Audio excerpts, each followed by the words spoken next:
नमस्ते, आप सभी का स्वागत है मेरे इस चैनल में चिराग एस्ट्रोलॉजी। और हम बात कर रहे हैं 2021 की। 2021 कैसा रहेगा तुला लग्न के लिए। देखिए, तुला लग्न यानी 7 नंबर आपकी कुंडली के फर्स्ट हाउस में लिखा है।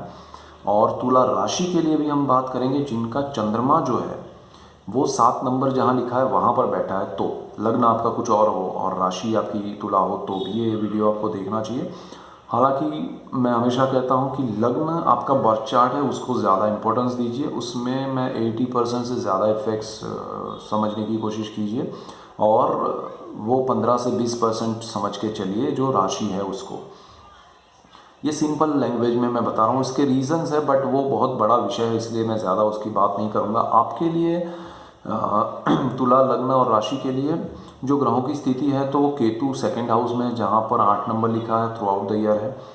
राहु आपका जहाँ बिल्कुल सामने केतु के 2 नंबर जहाँ लिखा है वहाँ पर है 8वें स्थान में। आपका गुरु जो है वो शनि के साथ मकर में है 4th हाउस में, जहाँ पर 10 नंबर लिखा है। शनि वहाँ पर रहेंगे, लेकिन गुरु जो है वो अप्रैल फर्स्ट वीक से लेकर सितंबर मिड तक वहाँ से कुंभ में चले जाएंगे, फिर वापस आएंगे और फिर नवंबर में ट्रांजिट करके प्रॉपर जाएंगे कुंभ में।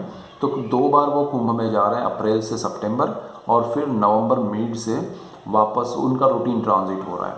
तो अभी ये एक चीज़ रहेगी। और शनि जो है वो 4th हाउस में है, अच्छे योग में है। तुला लग्न है तो शनि की उच्च राशि का लग्न है, शनि की दृष्टि तुला लग्न पर है। और सूर्य मंगल बुध और शुक्र की स्थिति भी अभी मकर में है। फिर कुंभ उस तरह से आगे बढ़ेंगे वो थ्रू आउट द ईयर, और मेष में मंगल चल रहे हैं। तो ओवरऑल सिचुएशन ये है कि आपको शनि का शश योग का बेनिफिट चल रहा है अभी आपके लिए। एक राजयोग पंचमहापुरुष योग में से चल रहा है शनि की वजह से। गुरु का नीचभंग राजयोग चल रहा है। तो ये दोनों आपको डेफिनेटली एक चीज़ में 100% रिजल्ट देंगे, आपका घर हो जाएगा, आप अपना घर खरीदेंगे। जब भी गुरु एक तो अप्रैल से पहले और दूसरा सितंबर के बाद भी गुरु का जो ट्रांजिट है, मतलब गुरु जब कुंभ में नहीं है तब ज़्यादा इफेक्टिव है, जब ज़्यादा प्रोबेबिलिटी है। अभी समय आपका चल रहा है और बहुत से लोगों ने खरीद लिया होगा, बहुत से लोग खरीदेंगे, और ये समय आपके घर वाहन का सुख पाने के लिए बेस्ट है। आप डेफिनेट उसको पाएंगे। और कुंभ में जाए तो भी शनि आपको उसमें योग कर रहे हैं। लॉन्ग टर्म के बेनिफिट्स होंगे, लॉन्ग टर्म के लिए होगा ये बेनिफिट आपको, घर खरीदना और व्हीकल। तो उस हिसाब से सोच के चलिएगा। कोई ये सोचे कि मैं शॉर्ट टर्म के लिए ले लूँ और फिर बेचूंगा, इसमें से पैसे कमा लूँगा। गोचर के ग्रहों के हिसाब से हम चल रहे हैं, तो उसमें शनि आपको लॉन्ग टर्म के लिए देगा। अभी यहाँ पर एक चीज़ और समझनी है कि ये गोचर के ग्रह के हिसाब से मैं कह रहा हूँ। अब तुला लग्न और राशि के लिए दूसरे जो आपके कुंडली के चार्ट में ग्रह किसी के स्ट्रांग होंगे तो उनको ज़्यादा जल्दी रिजल्ट मिलेगा, किसी के कम स्ट्रांग होंगे, किसी के ख़राब होंगे, डिपेंड उस पर करेगा। तो सारी चीज़ें डिपेंड करती है आपके पर्सनल चार्ट पे। लेकिन गोचर के प्लैनेट्स के रिजल्ट्स ये रहेंगे। अब आपके चार्ट के हिसाब से उसमें ज़्यादा देरी या जल्दी हो सकता है, तो ये समझने वाली बात है। आपकी दशाएं अच्छी हो तो और जल्दी होगा, उनके नक्षत्र ग्रहों के अच्छे हों तो और अच्छा होगा। सो इस हिसाब से आप सोच के कैलकुलेशन करिए कि उसके जो इफ़ेक्ट्स हैं अभी पूरे साल में जो मिल रहे हैं वो क्या है। तो आपको समझ में आएगा कि आपको एक अप्रॉक्स समय समझ में आएगा कि इसके नज़दीक मुझे ये रिजल्ट्स मिल सकते हैं। यहाँ से आगे बढ़ते हैं तो गुरु जो है वो दृष्टियाँ अच्छी कर रहा है अभी जो चल रहा है अप्रैल से पहले। तो वो आपके चौथे स्थान से दृष्टि करेगा, तो 5वीं दृष्टि उसकी छठे भाव 8वें भाव पर होगी। 8वें भाव से आपका जो भी धन है, गुप्त धन, वो आपको मिल सकता है। गुप्त धन को लोग ये समझते हैं कि भाई किसी ज़मीन से निकलेगा, या उतना ऐसा नहीं है। जो धन के बारे में आपको पता नहीं है वो गुप्त धन है, तो वो आपको मिलेगा। कहीं से भी आपको सडनली कोई बेनिफिट होता है, दैट इज़ गुप्त धन। तो वो हो सकता है कि आपको एस्ट्रोलॉजी की तरह कोई मंत्र तंत्र यंत्र विद्याओं का सपोर्ट मिल सकता है, सहारा, यानी कि आप उसको अचीव कर सकते हैं, उसको आप जान सकते हैं, आपको जानकारी मिलेगी उसके बारे में जो आप कहीं से भी जुड़े नहीं हैं तो भी आपको वो जानकारी, वो कनेक्शन मिलेगा, वो कनेक्ट होना आपके लिए पॉसिबल बनेगा। उसके बाद आपका गुरु जो है वो आपके 10th हाउस को देख रहा है, उच्च दृष्टि से देख रहा है। आपके जॉब में डेफिनेट बदलाव आएगा। आपको हमेशा जो तकलीफ थी उसमें दूरी जो दूर होना शुरू हो गया है। आपका हो सकता है आपकी प्लेस घर की और ऑफिस की दोनों चेंज हो। नवंबर से ये ट्रांजिट हुआ है तो अब तक बहुत से लोगों का पर्सनल चार्ट जो भी होगा उस हिसाब से हो गया होगा, या बहुत से लोगों का हो रहा है और होने वाला है। ये प्रोसेस अप्रैल तक हो जाएगा, आपको बहुत बेनिफिट होगा। और जिनका अप्रैल में नहीं होगा उनका सितंबर से नवंबर के बीच में डेफिनेट होगा। और जॉब में आपको अच्छा रहेगा, बेनिफिट मिलेगा, आप हायर पोजीशन पे जाएंगे। आपको सडन, आपके पास अगर जॉब ही नहीं है तो वो डेफिनेट मिलेगी। जिनके पास है वो एक अच्छे लेवल पे पहुंचेंगे, अचीव करेंगे। और जिनको लगता है कि कुछ हो नहीं रहा है तो उनके लिए बहुत अच्छा समय है। शनि की दृष्टि फर्स्ट हाउस में है, आप तुला लग्न है, तुला पे शनि की दृष्टि उच्च की होती है तो वो आपका मॉरल हाई करेगा, आपका माइंड जो है वो सही दिशा में आगे भागेगा और उससे आपको सही डिसीजन लेने में हेल्प मिलेगा। आप लॉन्ग टर्म के लिए सोच पाएंगे, सही आपके निर्णय होंगे। और ये बहुत अच्छा समय आपके लिए, गोल्डन पीरियड है कि जहाँ आप सही डिसाइड करके, थोड़ा प्लानिंग करके, थोड़ा समझ के आगे बढ़ेंगे, सोच के करेंगे तो ये लॉन्ग टर्म के रिजल्ट्स मिलने वाले हैं आपको, और वो बहुत अच्छे मिलने वाले हैं। गुरु का नीच भंग राजयोग और ये शनि के ही इफेक्ट्स मैं बोल रहा हूँ। अभी आपको माता से भी बहुत बेनिफिट होगा, माता के लिए आप कुछ कर पाएंगे, वो भी आपको आशीर्वाद देंगे, आपका भी काम होगा तो वो भी होगा। पिता के लिए भी बहुत कुछ आप कर पाएंगे, बहुत अच्छी चीज़ें होंगी। तो ओवरऑल शनि गुरु से ही आपके लिए ये पूरा समय, पूरा साल गोल्डन ईयर है। गुरु जो है वो 5वें स्थान में चले जाएंगे, कुंभ में। अभी देखिए यहाँ पर जब तक 4th हाउस में है, हायर डिग्रीज के लिए, अच्छी पढ़ाई के लिए बहुत अच्छा समय है। कुंभ में चले जाएंगे तब जिन लोगों को एडमिशन मिलना है उनको थोड़ी कठिनाई आ सकती है, क्योंकि कारक भाव में गुरु आएंगे। पढ़ाई में डिस्टर्बेंस नहीं हो, बिकॉज आपको थोड़ा ध्यान देना होगा। ये बात समझ लीजिएगा, जो स्टूडेंट्स हैं जो पढ़ना चाहते हैं या जिनके बच्चे पढ़ाई कर रहे हैं और उनको 5th हाउस में जुपिटर आपके आएगा तो वो बच्चों का भी स्थान है, पढ़ाई का भी है। तो स्टूडेंट्स और जिनके बच्चे पढ़ाई करें और हायर डिग्री में या कहीं ऐसी जगह पर एडमिशन लेना है जो बहुत बड़ा एक गोल हो, तो कोई भी ब्रांच ऐसी सिलेक्ट नहीं करे जो आपको पसंद ना हो, जो आपके लिए सही आपको ना लग रही हो। जहाँ पर आपको लगे कि मुझे यही करना है, इसी में मुझे मज़ा आता है, इसी में मुझे समझ आता है और यही मेरे लिए अच्छा है, वो आप पकड़ के रखिएगा। उसमें आपको डेफिनेट अच्छा एडमिशन मिलेगा। लेकिन थोड़े स्ट्रगल के बाद, थोड़े समय के बाद हो सकता है कि वो सितंबर के आसपास का समय भी आ जाए। तो जिन लोगों ने अप्रैल में टारगेट, अप्रैल के बाद है, उनको ध्यान देना होगा। जिनको अचीव करना है टारगेट तो वो अप्रैल से पहले वो एडमिशन ले ले। अगर प्रोसेस हो सकता है तो आपके हाथ में है तो बेटर रिजल्ट्स मिलेंगे।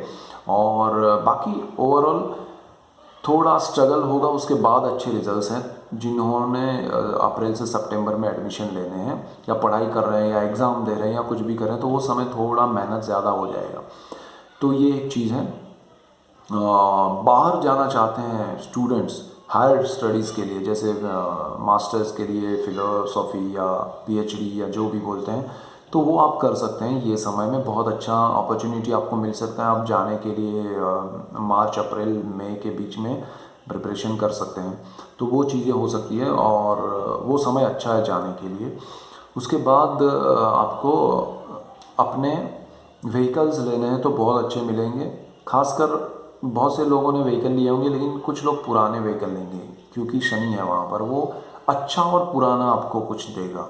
तो सेकंड व्हीकल जो बोलते हैं कि भाई सेकंड में फर्स्ट ओनर कोई और हो और आपने लिया हो, तो ऐसे हो सकता है, तो वो बहुत अच्छा रहेगा। दूसरा, आपका जुपिटर जब 5th हाउस में आएगा, कारक भाव में होगा, तो संतान आपसे दूर जाएंगे। हो सकता है वो पढ़ाई के लिए हो सकता है किसी भी रीज़न से वो आपसे दूर जा सकते हैं, तो वो ज़रा मैनेज कीजिएगा। और संतान जो लोग प्लानिंग कर रहे हैं उनको भी थोड़ा ध्यान देना पड़ेगा, बिकॉज़ यहाँ पर कारक भाव में गुरु आ रहे हैं, तो नॉर्मल सिचुएशन होगा। जिन्होंने कंसीव किया है उनके लिए वो थोड़ा टफ हो सकता है। तो ड्यूरिंग द जुपिटर आपको इन 5th हाउस, कुंभ राशि में जब आएंगे 5th अप्रैल के बाद, तब की मैं बात कर रहा हूँ, 5th अप्रैल से सितंबर के बीच में गुरु जब ट्रांजिट करके मकर से कुंभ में आएंगे, तब आपको, जिन्होंने कंसीव किया है, जो फैमिली प्लानिंग कर रहे हैं, उनको ध्यान रखना है और डॉक्टर के गाइडेंस में रहना है, वो ज़्यादा बेटर रहेगा। किसी भी चीज़ को अवॉइड नहीं करना है या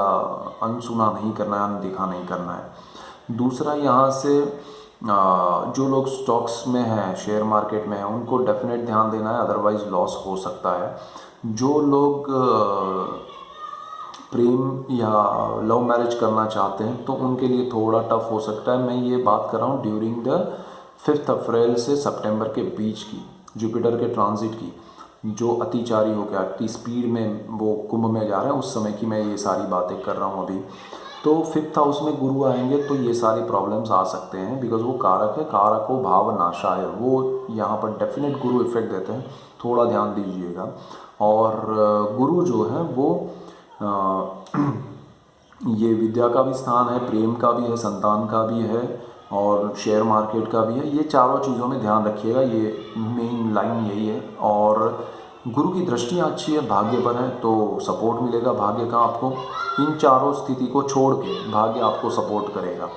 और आपके पर्सनल चार्ट में ग्रह अच्छे रहें तो और अच्छा हो जाएगा। हो सकता है आपका शनि वहाँ पर हो कुंडली में 5th हाउस में, नीच भंग राजयोग हो सकता है गुरु का दूसरी बार जो अभी गोचर में चल रहा है, वो चीज़ आपके शनि 5th हाउस में होने से हो सकता है।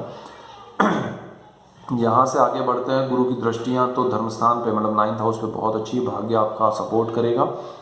11th हाउस पे आपका सोर्स ऑफ इनकम जो गुरु अभी चल रहा है वो आपको वहाँ पर बेनिफिट कराएगा, आपकी पोजीशन पावर में और बढ़ोतरी कर रहा है गुरु। 5th हाउस में आके आपके सोर्स बढ़ाएगा। जो लोग बिजनेस में हैं इनकम बढ़ेगी उनकी। उसके बाद गुरु जो है वो आपके 1st हाउस पे भी दृष्टि करेंगे तो वो भी बहुत अच्छा है। 9th एस्पेक्ट, 9वीं दृष्टि, तो वो भी आपके लिए शनि की भी दृष्टि है और गुरु की भी दृष्टि, वो दोनों आपके लिए एक हाई मॉरल बनाएंगे। आप बहुत अच्छे से सही दिशा में सही निर्णय ले पाएंगे। अल्टीमेटली आपको कुछ चीज़ों में ध्यान रख के आगे बढ़ना है तो आपको बहुत बेनिफिट होंगे। और उसके बाद अगर मैं बात करूं तो राहु जो है और केतु जो है उनकी, तो 2nd हाउस में केतु है, आपको अपनी वाणी को संयम में रखना पड़ेगा। अपने सेविंग्स को ध्यान देना है, सेविंग्स गलत जगह पे इन्वेस्ट नहीं हो, केतु खा जाएगा, याद रख के आपको वो ध्यान देना है। फैमिली से आपको दूर जाना पड़ेगा, परिवार से दूर जाना पड़ेगा या परिवार आपसे दूर जा सकता है। तो अपने विचारों को, अपने गुस्से को, अपनी वाणी को कंट्रोल रखिएगा, क्योंकि वो चीज़ें पकड़ी जाएगी और उसी को सत्य माना जाएगा। आपने इंटेंशन आपका क्या है वो नहीं समझा जाएगा, तो वो ध्यान रखिएगा। राहु 8वें स्थान में है, आपको कोई भी जैसे गुप्त विद्याओं से बेनिफिट होगा, लेकिन आपको ध्यान ये देना है कि फिजूल के खर्च नहीं हो और थोड़ा ट्रैवलिंग वगैरह में ध्यान रखें। राहु वैसे अच्छा है, उसमें कोई टेंशन नहीं है, लेकिन आपको किसी पे डिपेंड है कि किसी पे ट्रस्ट रख के नहीं चलना है, अदरवाइज़ वो लॉस भी करा सकता है। सेविंग्स पे राहु दृष्टि कर रहा है, केतु बैठा हुआ है, तो आपके सेविंग्स किसी और को मत दीजिएगा कि भाई तुम करो इसका हिसाब, मैं तुम पे भरोसा करता हूँ, वो सही करने जाएगा तो भी लॉस होगा। सो ये ध्यान रखना है आपको व्हीकल्स वगैरह परचेज़ करने में। और गुरु और शनि अच्छे हैं, लेकिन क्योंकि राहु है तो आपको थोड़ा ध्यान देना है कि जो लोग सेकेंड ओनर बनने जा रहे हैं तो चीज़ों में ज़रा ध्यान दे के परचेज़ करें। आपको गुप्त विद्याओं से बेनिफिट होगा, लेकिन वो नेगेटिविटी की ओर ना ले जाए, वो ध्यान रखना है। ओवरऑल सिचुएशन बाकी ग्रहों की अच्छी है, तो आपको बुध जब मीन में आए तब ध्यान रखना है, वो नीच राशि में आएंगे। और बाकी गुरु के ट्रांजिट्स अच्छे हैं, शनि के अच्छे हैं, उसके बेनिफिट उठाएं। और ज़्यादा मेजर जो पॉइंट्स हैं वो गुरु जब भी कुंभ में आए तब के हैं, बाकी सब सिचुएशन आपके कंट्रोल में है। और वाणी केतु का ध्यान रखिएगा, सेविंग्स, वाणी और आपके फैमिली का, तो वो एक चीज़ है। हो सकता है आपके ग्रह अच्छे हों, आपकी दशा अच्छी हो और 2nd हाउस का केतु फैमिली से दूर कर रहा है, आप विदेश जा रहे हैं, आपके लिए जॉब अपॉर्चुनिटी अच्छा हो रहा है बिकॉज ऑफ गुरु शनि, तो वो भी हो सकता है। सो नेगेटिव नहीं है, लेकिन ऑब्जर्वेशन यही करना है, यही सीखना है। बहुत से लोग कहते हैं कि भाई उपाय तो बताओ, उपाय यही है कि ये इफ़ेक्ट्स हैं, उसको समझ के चलना है। कोई उसको बदल नहीं सकता है, कोई भी नहीं बदल सकता है। सो आप उसको समझने की कोशिश कीजिए, आपको बेनिफिट होंगे। आपके पर्सनल चार्ट पे बहुत सी चीज़ें डिपेंड करेंगी, लेकिन गोचर के ग्रह ये इफेक्ट्स देंगे, सो उसको समझ के चलिए। So that's it for today. Keep watching Chirag's Astrology. Thank you for watching. God bless you and goodbye. Thank you.